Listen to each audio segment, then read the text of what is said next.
a muse of fire that would ascend the brightest heaven of invention. A kingdom for a stage, princes to act and monarchs to preserve the swelling scene. Then should the warlike Harry, like himself, assume the port of Mars. And on his heels leashed in like hounds, should famine, sword and fire crouch for employment. Oh, come, gentle soul! Can the flat unrated spirits on this unworthy scaffold bring forth so great an object? Can this cockpit hold the vasty fields of France? Or may we cram within this wood know the very cast that did affright the air at Agincourt? Oh, pardon. Can a crooked figure attest in place 1,000,000? But let us, ciphers to this great account, on your imaginary forces work. Suppose within the girdle of these walls is now confined two mighty monarchies, whose flat, upreared, and abutting fronts the perilous narrow ocean parts asunder. Piece out our imperfections with your thoughts, and into 1,000 parts divide one man, and make imaginary puissance. Think, when we talk of horses, that you see them pointing their proud hoofs in the receiving earth. For it is now your thoughts that must deck our kings, carrying us here and there, jumping all time, turning the accomplishments of many years into an hourglass. For the which supply, admit me, chorus, to this history, who prologue like your humble patience pray, gently to hear and kindly to judge our play. Brave warriors, Clifford and Northumberland, come, make him stand upon this molehill here. That wrought at mountains with open arms, and parted but the shadows with his hands. What? Was it you that would be England's king? Was it you that revelled at our parliament, and made preachment of your high descent? And where are your mess of sons now to back you? The wanton Edward and the lusty George? And where is the crook-back prodigy, Dicky, your boy, with his grumbling voice, who cheered to back his dad in mutinies, and with the rest? Where is Rutland? Look, York, this napkin stained with blood. That valiant Clifford from his rapier's point issued from the bosom of your boy. If from thine eyes you can water for his death, then I will give you this to dry your cheeks withal.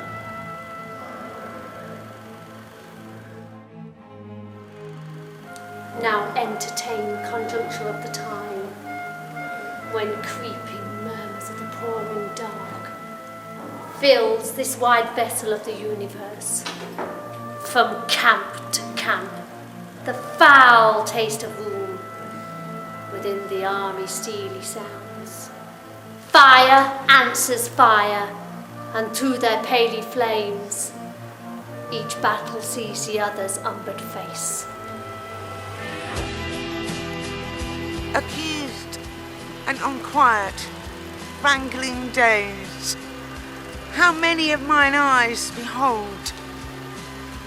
I lost my husband to get the crown, but over, up and down, my sons were tossed for my joy and weep, their gain and their loss, clean overblown, themself conquerors. Self, oh preposterous, frantic revenge. I do death, till death no more. If we are marked to die, we are enough to do our country proud. But if to live, the fewer men, the greater share of honour. God's will, I pray they wish not one man more. Rather, proclaim at Westmoreland through mine host, that he which hath no stomach for this fight, let him depart. His passport shall be made, and crowns for convoy placed into his purse. We would not die in that man's company that fears his fellowship to die with us. This day is called the Feast of Crispian. He that outlives this day and comes home safe will stand a tiptoe when this day is named, and rouse him at the name of Crispian. He that sees this day and lives old age will, yearly on the vigil, feast his neighbours and say, tomorrow is Saint Crispian. Then will he strip his sleeve and show his scars and say, these wounds I had on Crispian's day. Old men forget, yet all shall be forgot. But he'll remember with advantages what feats he did that day. Then will he strip his sleeve and show his scars and say, these wounds I had on Crispian's day. Then shall their names, familiar in his mouth as household words, Harry the King, Bedford and Exeter, Warwick and Talbot, Salisbury and Gloucester, be in their flowing cups freshly remembered. This day will the good man teach his son, and Crispian shall ne'er go by, from this day to the ending of the world, but we in it shall be remembered. We happy few, we band of brothers, for he today that sheds his blood with me shall be my brother. Be he ne'er so vile, this day shall gentle his condition. And gentlemen in England now abed shall think themselves accursed they were not here, and hold their manhoods cheap whilst any speaks that fought with us upon St. Crispin's day. Look on thy country, look on fertile France, and see the cities and the towns defaced by wasting ruin of thy cruel foe. As looks the mother on her lowly babe when death doth close his tender dying eyes. See, see the pining malady of France. Behold the wounds, the most unnatural of wounds which thou thyself hast given her woeful breast. O turn thy edged sword another way. Strike those that hurt, not those that And yet, for God's sake, go not to these wars. Time was, Father, when you did break your word, when you were more endearing to it than you are now. When your son Percy, my sweet Harry, caused many a northward look to see his father bring up his forces. But he did look in vain.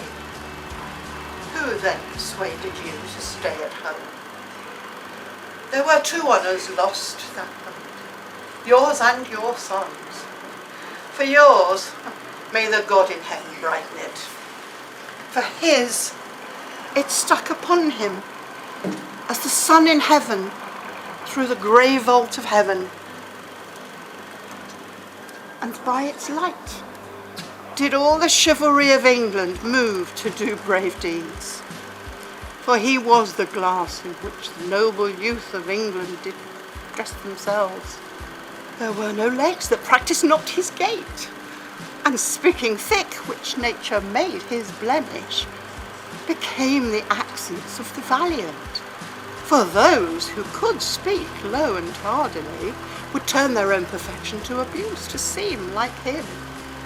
So that in diet, in gait, in speech, in conditions of delight, military rules and humours of blood, he was the glass in which they fashioned themselves.